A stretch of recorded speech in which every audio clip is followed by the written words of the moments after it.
चला लेकी बाई हो, तुम्ही आजपर्यंत केळीचे ये फरच बघितले असतील. आता तुमची आजी केळीपासून कुरकुरीत गोड पुरी दाखिणार करून तुम्हाला.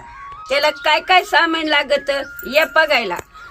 आता 3 केळं घेतलेत, अर्धी वाटी गरा घेतला, 1 वाटी गव्हाचं पीठ घेतलंय, थोडस मीठ घेतले, थोडासा खाचा सोडा घेतला, 1 अर्धी वाटी गुळ घेतला, 4 इलायची घेतली. केळी मिक्सरच्या भांड्यात सोडून घेते आणि पटकून बिंगून घेते.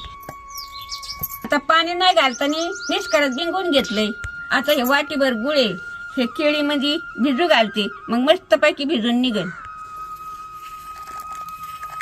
4 इलायची आता हे फोडून याच्यात टाकून घेऊ.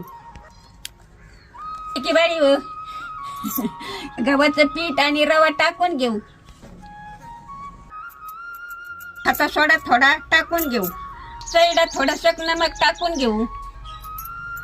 घ्यायची बाई हो, केळीचं गुळाचं बेटर बनलेलं आता पिठात घालून घेऊ. त्याला का पाणी नाही घालायचं, याच्यातच मळू मळू घ्यायचं. आपण पुऱ्याला कसं पीठ मळतो तसंच मळून घेत जायचं. त्याच्यात पाणी नाही घालायचं. पिठात लाटी बुडून घेतली, आता लाटी ते आता हे बघा आपली लाटून झाली पुरी. आणि कढईत तेल टाकी ते तापायला लगेच काढून घेते भराभरच. तेल का जेवढं लागन का मापानं तेवढं सोडायचं, तळायचं.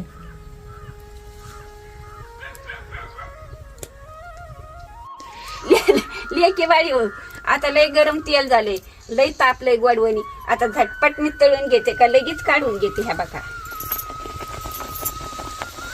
असा रंग येऊन देत जायचा, जरशी लय कच्च्या नाही काढी जायच्या. एक दोन दोन सोडता याच्यात. किती भारी आपल्या पुऱ्या झाल्यात बघा. तर मित्रांनो, या पुरी खायला मी आतापर्यंत वेपर्स वगैरे बघितले होते, पण आजीने आज चक्क पुरी बनवली आहे डायरेक्ट केळीपासून. लय भारी लेकी बाई हो, असंच करीत जा. लेकरा बाळाला तुमच्या गाली जा, तुम्ही खात जा, तुमच्या माणसाला घरच्या देत जा.